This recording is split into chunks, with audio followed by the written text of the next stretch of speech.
Yo, what's up cats? Clever Tricks here, and welcome to a how-to knife series. No, that's not Clever Tricks, it's Magic Knives here, but I hope you will enjoy this gameplay commentary, this knife-only commentary or gameplay. This is my first knife-only gameplay in Modern Warfare. Finally, it's hard to knife in this game, guys, let me tell you, but hopefully I can give you a little bit of guideline and tips on what I've found has worked for me the more I played around with the knife in this game. Now, if you do not follow Clever Tricks already on YouTube or subscribe to him, I'll leave a link in the description of his channel. He was actually the man that taught me all the tips on how to knife in Call of Duty in general back in Modern Warfare 3 days. Unfortunately, for some reasons, he had to not take down, but he had to privatize his videos for the sake of his channel. Hopefully, though, he'll bring it back someday, so hopefully maybe you guys can grab a tip or two from him if you decide on picking up the knife for Modern Warfare in this game. Maybe it'll help you. Hopefully it does. But in the meantime, I'm going to give you a few tips on what I find has helped, as well as my personal class setup and what you could run if you choose to go knife only in this. Now, it's hard to knife in this game, so you need to have good perks. Couple options for perk 1. Currently, I run Scavenger. Scavenger helps to replenish your throwing knives in this game. That's a pretty, quite the no-brainer there, right? So, but alternatively, you can also run Double Time, which allows you to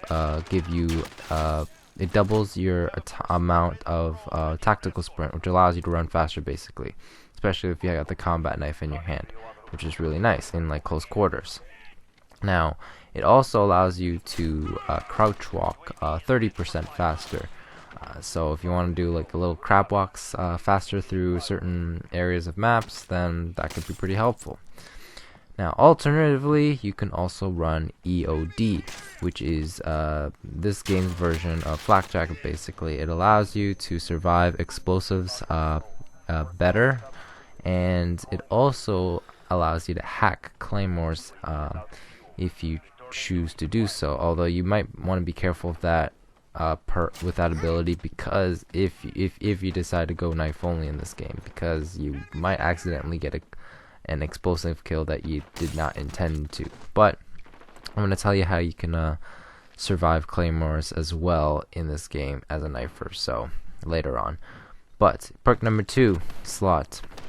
Currently, I run Restock. Restock allows you to replenish your equipment. Now, you might be thinking, well, why do you need to do that? You're already replenishing your stuff with Scavenger. Well, here's the thing. Scavenger only replenishes your throwing knives. It does not replenish your tacticals, which, especially in this game, I find it to be very essential that you have multiple tactical equipment. So obviously, with Restock, it allows you to replenish your equipment in 30 seconds.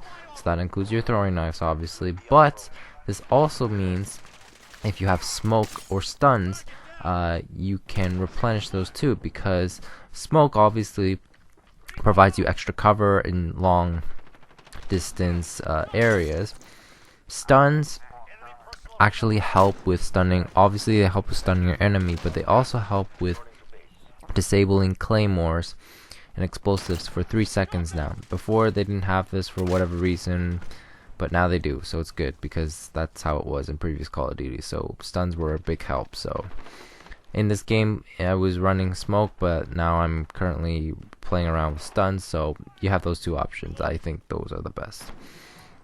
Obviously with the lethals, throwing knives, but also with perk 2, you have another alternative, which is Ghost. Ghost keeps you off the radar, and UAVs, personal radars, all that stuff.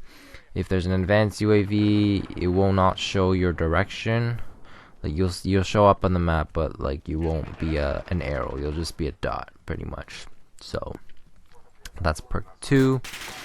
Perk 3 slot, the only one that I would really suggest, well, there's two, I guess. There's Shrapnel, which gives you an extra lethal Hence, when you run with the knife only, you will get 3 throwing knives after you pick up a scavenger pack, or the restock restocks you up with an extra throwing knife. So you get 3 throwing knives after a while. So because in this game you do need the distance, you do need the range advantage with that throwing knives provide. Otherwise, you just will have a very hard time knifing in this game.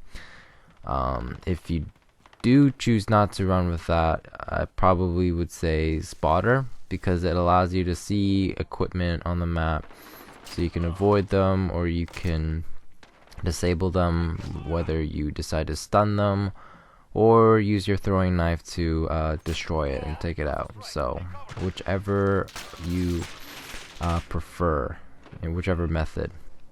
So now for your field upgrade, I would probably suggest Dead Silence, because sound whoring is extremely crucial in this game, but it's like a gift and a curse. You are able to hear enemies come to you, but when you try to sneak up on enemies, they can hear you. So Dead Silence, what's nice is that the recharge speed is fairly fast, and so whenever you're approaching an area where you have a very high chance of bumping into enemies, you just switch your Dead Silence on and you silence your footsteps. You're not going to be completely silent, but you know, it's already much better than just them hearing an elephant starting to approach them, you know. So it's good to have that. It just might give you an extra kill or two and help you stay alive just a little bit longer. So I would recommend Dead Silence for your field upgrade. As far as your weapons, obviously you're going to have the combat knife for your secondary. It's fairly fast, there's not too much lunge, so you just have to try to get up to the enemy. If you have to use your combat knife as a last resort, but I would definitely you keep working on your throwing knife accuracy, because that is, I feel like that's where you're gonna get the most kills in this game, as opposed to your stabs. So but yeah, good to have the combat knife. Primary, you know, as much as I don't like having to run riot shields, typically the thing is, in this game, the riot shield provides you the most mobility in your primary section. So have it as your primary for now, if you must accept, if you are okay with it. Put it on your back, and it pretty much acts as your turtle shell. It's funny enough though, because if an enemy shoots you and you put your back towards them and you knee slide, it'll actually protect your whole body, and it even protects you from VTOL jets at times that try to shoot you while you're outside. So it's pretty funny, and if you do it correctly as you're knee sliding away, having your back towards the enemy that's shooting you, it's helped me survive quite a few times. So I mean, it is pretty helpful, at least for now. It's helped me survive a bit longer. Also, guys, you know, it's really hard to rush as a knifer in this game, so you really just gotta find a place that you can patrol. You don't have to camp, but just you just gotta patrol a certain building or area that you know is high traffic to get those high kills.